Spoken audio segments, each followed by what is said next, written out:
Olivier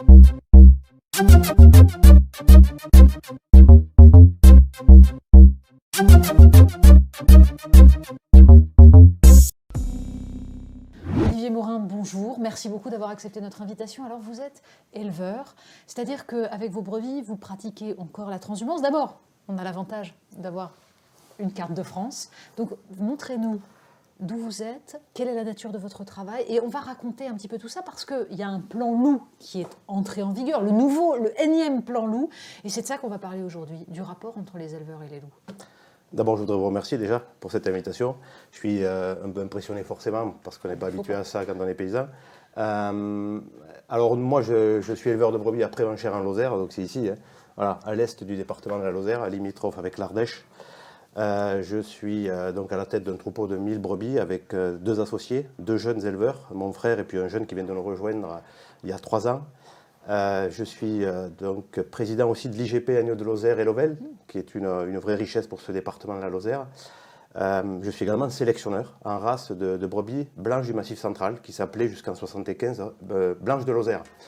Voilà, donc je suis là aujourd'hui évidemment pour parler de la problématique entre le pastoralisme que nous pratiquons au quotidien sur nos montagnes et le retour du loup depuis les années 90 et en effet ce énième plan loup qui va être de nouveau décliné au cours de l'année 2019 avec certaines modulations qu'on va aborder, quoi. Voilà. Alors, pour résumer ça, parce que pour on va dire des citadins, on entend de loin cette question du rapport entre les éleveurs, le loup, les problèmes que ça pose. On voit même souvent des images de troupeaux attaqués par les loups. Mais on va résumer d'abord l'histoire peut-être. Le loup, il revient en France en 1992. Il avait disparu depuis les années 30, il avait été éradiqué. Il revient par le Mercantour, il revient d'Italie. Alors certains estiment qu'il aurait été réintroduit.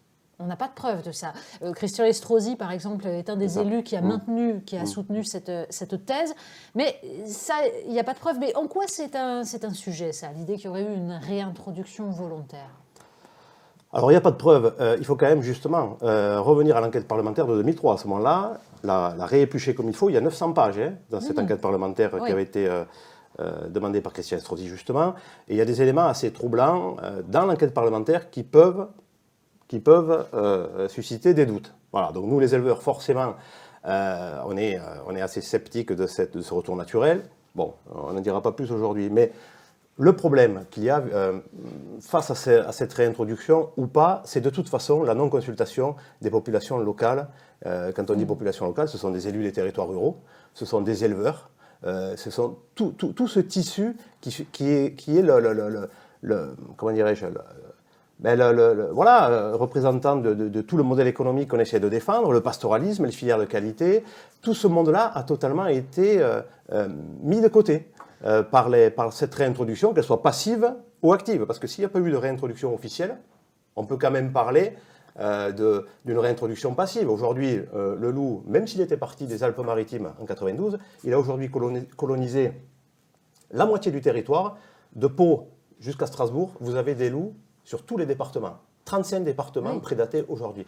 Donc, quoi qu'il arrive, réintroduction ou pas, il n'y a pas eu de consultation publique. Il n'y a pas eu de demande de vraie étude d'impact sur ce retour, qu'il soit encore une fois volontaire ou pas. Les conséquences aujourd'hui sont terribles quand même. Hein.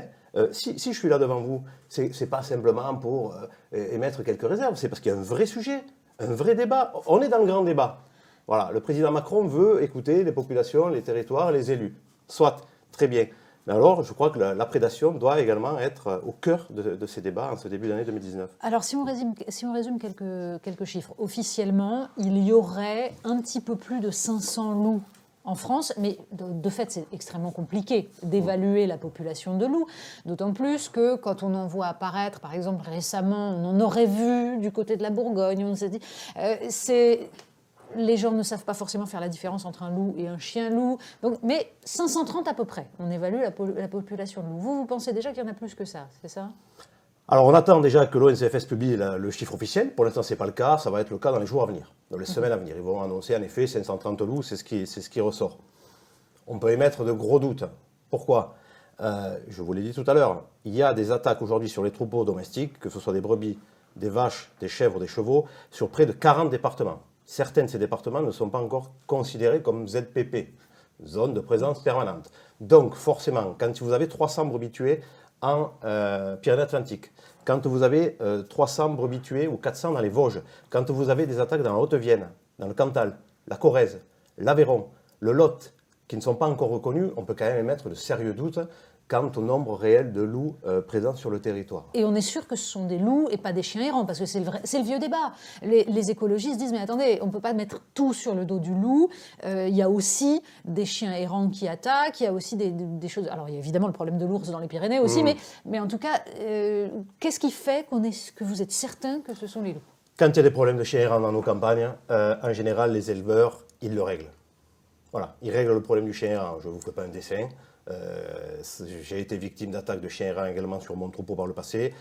On arrive à les voir. Quand vous avez des chiens, 2-3 chiens qui se promènent avec la gueule en sang à 1 km du troupeau, vous savez qu'ils viennent de commettre quelque chose, donc vous réglez le problème par vous-même.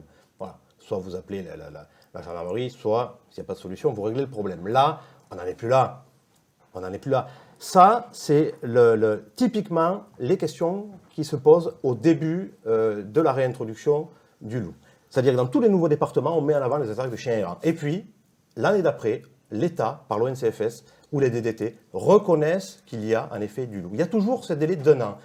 Je le sais, en 2011, nous avons subi sur notre troupeau du Mont-Lozère, troupeau collectif de 2500 brebis. C'est tout un village qui transhume sur ce sommet du Mont-Lozère. 2011, 50 brebis tuées. Aucune indemnisation, aucune reconnaissance de l'État. Voilà, on était livrés à nous-mêmes. Chiens errants, pas chiens errants, bêtes, on ne savait pas. 2012, un an après, l'État reconnaît en effet la présence du prédateur sur nos territoires. Donc il y a toujours la volonté de gagner du temps. Voilà, gagner du temps pour laisser installer l'animal, pas trop affoler les populations, que ce soit des éleveurs ou les élus, on gagne du temps, on laisse faire. Mais ça ne passe plus aujourd'hui. Ça passe plus. Il y a trop d'éléments à charge dans ce dossier-là. Voilà. Mais il y a le nouveau plan loup qui est censé améliorer. Alors, on résume. D'abord, il y a ce qu'on appelle des prélèvements. C'est-à-dire qu'il y a une autorisation de tuer 40 loups par an. Et puis, dans ce plan loup, il y a des aides qui sont prévues pour la protection des troupeaux, c'est-à-dire clôture, chiens, bergers payés par l'État. Vous trouvez ça insuffisant? Vous trouvez que ça ne répond pas au problème? Ma réponse, elle va être cinglante. Bien évidemment que ça ne résout rien. Et je ne me base pas sur l'expérience de 6 mois, 1 an. On se base sur l'expérience de ces 25 dernières années écoulées en France sur la gestion de cet animal. Qu'est-ce qu'on peut dire aujourd'hui? 25 années plus tard, 92-95, les premières attaques de loups officielles en France. Quel constat on dresse? On est passé d'un département prédaté à 150 brebis tuées à près de 40 départements prédatés. 14 000 brebis tuées au 31 décembre 2018, chiffre officiel entre le loup et l'ours. 14 000. Ce chiffre ne tient pas compte des blessés et des disparus.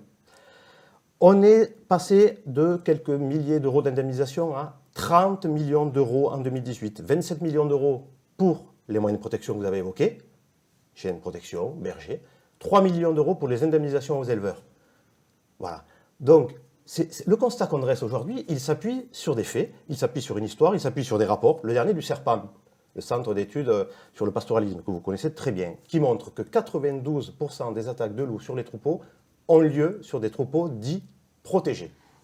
Pourquoi? En fait, il n'y a pas de protection contre le loup? Je ne suis pas spécialiste, je ne suis pas ingénieur en mathématiques, mais quand 92% des troupeaux protégés sont attaqués, on peut quand même très sincèrement en déduire que la protection est inefficace et que donc la cohabitation qu'on veut nous présenter, que certaines personnes qui ont des relais médiatiques importants sur les plateaux télé, M. Landry par exemple, qui se dit spécialiste du loup, met en avant cette cohabitation heureuse. Mais elle n'existe pas, cette cohabitation heureuse sur les territoires. Il n'y a que du sang et des larmes. Voilà la réalité de la cohabitation qu'on veut nous imposer de force aujourd'hui en France. C'est vrai dans tous les pays où il y a le loup? Alors ça également, aujourd'hui c'est en train de sortir. De la même manière que nous, les éleveurs français, on est en train petit à petit, et je vous en remercie encore une fois, d'avoir droit à la parole. C'est important pour nous de pouvoir parler, de dire la vérité. De la même manière, c'est en train de monter sur tous les territoires de l'Union européenne. L'Espagne, 200 femmes en décembre ont manifesté à Huesca, à la frontière française, dans les Pyrénées espagnoles. Ces 200 femmes se sont levées. Pourquoi? Elles ont subi 3 attaques déjà des ours de M. De Rugy, on va les appeler comme ça, les ours lâchés en octobre, sur leurs troupeaux. L'Espagne se lève. L'Italie, Une pétition est partie en début 2018 du Tyrol italien. 60 000 signatures en un mois. Quand on connaît la population concernée, hein, les éleveurs sont très minoritaires, 60 000 en 2 mois. La Suisse a demandé de nouveau en décembre 2018 la révision de la Convention de Berne à la commission permanente du comité. Ça n'a même pas été relevé. L'Allemagne, France 2 a révélé qu'il y avait 30 meutes autour de Berlin, à 150 km de Berlin. Donc, oui, c'est un problème européen. Oui, la problématique, elle est là, elle est claire. Oui, la cohabitation heureuse qu'on a voulu nous vendre, dans les faits, elle se révèle dramatique, elle se révèle totalement épuisante, physiquement, moralement, pour les personnes qui en subissent les conséquences. Et aujourd'hui, c'est en train d'éclater au grand jour. Alors, je vais évidemment vous apporter la contradiction en vous disant qu'il y a des spécialistes qui estiment, par exemple, que c'est parce que les chiens, par exemple, qui vous sont donnés, ceux qui sont censés protéger les troupeaux, sont souvent mal formés, mal utilisés, que les clôtures ne sont pas les bonnes. Qu'est-ce que vous pensez de ces arguments-là? Qu'il y aurait moyen de protéger correctement si la formation était bonne, si finalement il y avait une véritable recherche pour vous aider? C'est-à-dire si on étudiait le comportement des loups, ce qui fait qu'ils attaquent et comment y répondre. Ça, vous n'y croyez pas du tout? Ou vous dites que ce serait déjà pas mal? Non, on n'y croit pas. On n'y croit pas parce que sur ces dossiers-là, en réalité, il y a beaucoup d'idéologie. C'est ça le problème, c'est que nous, on est assez pragmatique. Vous voyez, moi je suis un paysan de Lozère, je viens vous expliquer mon problème, mes faits. On est pragmatique. De l'autre, il y a une idéologie qui part de très haut, qui vient entre autres de l'UICN notamment, hein, l'Union pour la conservation de la nature, relayée par tout leur réseau, 36 associations quand même, dites environnementalistes en France, très largement subventionnés, donc qui ont un pouvoir et une présence qui est très importante, qui veut en effet nous faire avaler, quoi qu'il arrive, cette cohabitation. Je vous le redis, c'est ces 25 dernières années qui nous ont montré en France et en Europe que la cohabitation n'était pas possible. On peut bien discuter sur l'efficacité de tel ou tel chien. Il y a 8000 patous aujourd'hui en France, ces chiens de protection. 8000 patous. Voilà. Qu'est-ce qui se passe? On est en train de bunkériser les exploitations agricoles. Un exemple précis. Dans l'Isère, le maire de Chichiliane, que j'ai eu au téléphone encore hier, m'a fait part de 2 attaques quasi mortelles, en 2017 et en 2018, sur des accompagnateurs de montagne, par ces chiens de protection. 6 chiens de protection, patous, et un berger d'Anatolie ont failli tuer un accompagnateur de montagne. Voilà, ça, c'est minoré, c'est mis sous la table. On n'en parle jamais, c'est la réalité des faits. Deuxième exemple, nous transhumons sur ce mont Lozère qui est magnifique, et je vous invite à y venir un jour pour voir la réalité du pastoralisme et ce que nous vivons. Nous transhumons là-haut, voilà, 2500 brebis, un village tout entier. C'était jusqu'en 2011, jusqu'au retour du loup, c'était la fête, la joie. Les sonnailles, les touristes avec qui on discutait, on parlait de notre métier, de notre filière, de nos produits, de l'IGPN de Lozère qu'on peut manger ici à Paris. Qu'est-ce qui se passe depuis 2011? On monte là-haut, la peur au ventre. On a gardé une semaine cet été, 6 éleveurs les fusils à l'épaule, toute la semaine pour protéger notre troupeau. 4 attaques sur mon troupeau cet été. Voilà. On a refusé de mettre en place les chiens de protection. Pourquoi? Pour éviter que ces chiens attaquent les touristes. 300 personnes traversent notre troupeau tous les jours sur le mont Lozère. Vous comprenez la situation dans laquelle on est? On impose aux éleveurs des mesures de protection qui sont, 1, inefficaces, 2, qui sont très dangereuses et dont on sera responsable. Donc nous, on le dit très clairement aujourd'hui, on n'est pas des anti-loups. Il faut arrêter de nous cataloguer comme ça. Moi, je ne suis pas né avec un gène anti-loup dans ma tête. Je suis né paysan, fier de l'être, heureux de la campagne dans laquelle je vis, je respecte la nature, je suis pour la biodiversité, j'en suis le premier des défenseurs et le premier des garants. Mais on pose tout sur la table, sans idéologie, on nous permet de parler comme vous nous le faites, et on va trouver des solutions peut-être à cette évolution que doit avoir le plan loup en 2019, mais pas en repartant sur les vieilles recettes qui ne fonctionnent pas. Un argument qui, je l'avoue, m'a ébranlé, que j'ai entendu un jour de la bouche d'un écologiste, qui me dit, mais enfin, comment pouvons-nous nous désoler de la disparition prochaine des éléphants en Afrique en expliquant aux populations qu'il faut préserver ce patrimoine de la biodiversité et nous-mêmes ne pas essayer de construire une cohabitation avec nos derniers grands prédateurs et grands mammifères? Alors déjà, qu'est-ce qu'on appelle dernier? Moi, je vais quand même vous rappeler 2 ou 3 chiffres. Il y a aujourd'hui plus de loups et d'ours dans l'Europe de Bruxelles que de paysans dans les montagnes françaises. Donc déjà, quelle est l'espèce, si je peux me Oui, parler ainsi, les paysans sont une espèce menacée, ça c'est clair. les paysans de montagne que je suis un peu, je représente un petit peu modestement aujourd'hui, sont quand même beaucoup plus menacés que les espèces loups et ours qu'on a évoquées. On parle, selon les sources, de 15 à 30 000 loups sur l'Union européenne, que sur l'Union européenne, hein, je ne parle pas de la Russie, et 50 à 60 000 ours. On parle de quoi là? Est-ce qu'il n'y a pas quand même un décalage entre la vision que voudraient imposer ces pseudo-écologistes à la population et la réalité des chiffres? Ces espèces ne sont plus menacées. D'ailleurs, elles ne figurent pas dans la liste rouge des espèces menacées de l'ONU. Il n'y a pas un problème quelque part? Donc, attention, c'est un faux débat. On ne peut pas comparer les loups et les ours à d'autres espèces qui sont réellement menacées. Pour moi, elles ne sont plus menacées, ces espèces-là. Par contre, l'espèce que je représente là devant vous, elle est clairement menacée et elle souffre surtout. Venons-en au fait, parce qu'en effet, c'est vrai que c'est une souffrance qui conduit à du désespoir, mais surtout, l'élevage tel que vous le pratiquez, le pastoralisme, est attaqué par tout un système économique. C'est-à-dire que le loup, c'est seulement une dimension du problème que vous rencontrez. J'ai même tendance à me dire que si tout le reste n'existait pas, peut-être que le loup serait gérable. Mais quand ça vient en plus de tout le reste, vous êtes les gardiens d'un paysage, les gardiens d'une nature qui est entretenue, en fait. C'est pas sauvage. La montagne, elle est entretenue par les paysans. C'est ça. Et ça, c'est menacé aujourd'hui. Vous avez dit quelque chose qui est très important, elle n'est pas sauvage. Voilà. C'est-à-dire qu'il faut arrêter de faire croire aux gens qu'on va pouvoir faire un Yellowstone à la française partout. Qui se sont succédés pour qu'on arrive à cette reconnaissance. Exemple, je suis au cœur de ce fameux agropastoralisme qui a été reconnu par l'UNESCO. Vous le savez, l'entente Cos-Cévennes. Je suis fier d'y être et d'y travailler. Donc, oui, tout cela est menacé et en même temps, je me dis, quel gâchis, parce que si on arrivait à parler raisonnablement, à mettre une vraie régulation en place sur ces prédateurs, mais une vraie régulation, voilà, quel soulagement pour nous. On pourrait parler enfin de la réalité, de nos savoir-faire, de ce qu'on fait pour l'environnement. Toutes les études de l'INRA, des chambres d'agriculture qui ont été publiées au cours de ces 20 dernières années montrent que l'agropastoralisme est source de biodiversité réelle, est source de tissu social, est source de production économique de filières de qualité. À l'inverse, trouvez-moi une seule étude, une seule, faite par des scientifiques indépendants, qui prouve l'apport en biodiversité de ces quelques loups et de ces ours qu'on a lâchés par hélicoptère dans le Béarn. Trouvez-moi une étude qui apporte... Il faut peut-être comprendre que si l'agropastoralisme tel que vous le pratiquez disparaît, ça veut dire que les agneaux que nous mangerons, ce sont des bestioles élevées en batterie qui n'ont jamais vu un brin d'herbe. Ce qui est le devenir, hélas, d'une bonne part de l'agriculture en Europe, parce que l'industrialisation de l'agriculture, elle est encore en marche. Elle est même de plus en plus puissante, même s'il y a des mouvements qui essayent de résister.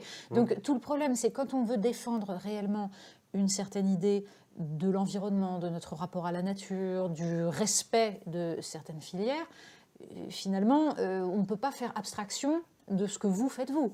C'est la totale contradiction, c'est-à-dire que les personnes qui veulent au fond une vraie écologie, un environnement meilleur, qui veulent lutter contre le réchauffement climatique, etc., mais en réalité, par des sondages peut-être mal posés, par des questions mal posées, par trop de présence de personnes pas tout à fait neutres dans les médias, finalement, on leur fait croire que c'est en réintroduisant des ours et des loups qu'on va sauver la planète. C'est faux.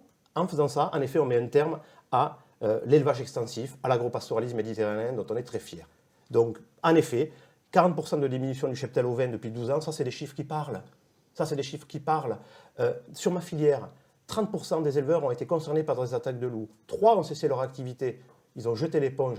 Donc, c'est vrai qu'on est en train finalement, au nom d'une écologie peut-être au départ légitime, on est en train de foutre de côté, d'écarter cette agriculture extensive au profit d'une agriculture soit industrielle, soit tout simplement d'importation, mais qui également pollue. Parce que les agneaux de Nouvelle-Zélande, excusez-moi, je ne veux pas tirer sur ces agneaux-là, mais ils arrivent comment en France?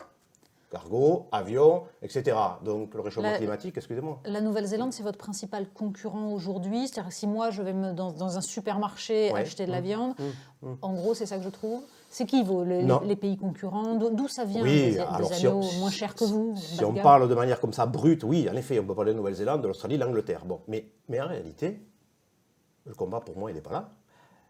On a su l'anticiper, cette histoire-là. C'est que nous, nos agneaux, ils sont titulaires d'une indication géographique protégée, reconnue, Donc, ces filières de qualité qu'on a su construire, c'est 30 ans de travail. C'est mon père qui l'a créé, cette filière, avec ses amis éleveurs lozériens. Ces 30 ans de travail nous ont permis d'avoir aujourd'hui une reconnaissance, de valoriser le produit, de faire vivre des éleveurs dignement, de maintenir des filières sur les départements, 60 éleveurs, un abattoir, un outil de collecte, 150 emplois. Tout ça à des prix rémunérateurs. C'est pas beau? Donc, oui, la Nouvelle-Zélande, ok, leur agneau arrive à 5 € à Rungis. Très bien, c'est peut-être un problème, mais plutôt que de l'affronter, d'y aller franco contre eux, ben, l'astuce, c'est peut-être de monter en gamme, de diversifier notre production et de vendre nos agneaux dans des marchés de niche rémunérateurs. En tout cas, nous, on l'aborde comme ça, parce que sinon, ça ne sortira pas autrement. Et vous travaillez sur l'ensemble de la filière pour la qualité, vous contrôlez l'abattage, c'est-à-dire que vous pouvez suivre votre agneau du début à la fin de la chaîne? C'est notre force. Les structures d'abattage, de collecte et de commercialisation appartiennent aux éleveurs. Voilà, on est indépendant et fier de l'être. On ne veut pas être avalé par des grands groupes type Lactalis pour le lait, qui est arrivé à un monopole. On en voit les conséquences aujourd'hui pour les éleveurs laitiers. Donc nous, on défend tout ça. On est maître de notre production, on connaît notre travail. Notre produit est tracé de la bergerie à l'Élysée, où il est parfois dégusté. Voilà, ça c'est notre fierté, c'est notre force. Mais moi, si je suis là aujourd'hui, c'est quand même pour bien alerter les gens qui nous écoutent, qui sont des citadins, des consommateurs, que ça, il faut le préserver. Mais que si on laisse la population lupine se développer comme ça, sans régulation, continuer son expansion à travers les territoires, on va à la faillite. On va à la faillite. Moi, ça, je ne le veux pas. Voilà, ça, je ne le veux pas. Donc, on doit mettre en place une vraie régulation et prendre le problème vraiment à bras-le-corps. Pour l'instant, les pouvoirs politiques écartent un petit peu ça avec ces fameuses mesures de protection que vous avez mis en avant. Tout ça doit s'arrêter. On doit remettre à plat le plan loup dès l'année 2019. Il y a le salon d'agriculture qui arrive. Il y a les élections européennes dans lesquelles on va être très présents. Nous, la Fédération nationale de défense du pastoralisme que je représente ici, qui est totalement libre, asyndicale, avec des éleveurs et des bergers de tous les massifs, avec des élus qui nous ont rejoints, avec des scientifiques qui nous ont rejoints. On est en train de monter. Voilà. Je pense qu'on est des gens sincères et honnêtes. On défend des femmes, des hommes. Bon, on est marqué par cette histoire de prédation. Moi, si je suis là, c'est parce que j'ai été marqué à titre personnel par ça. J'ai une femme et 3 enfants.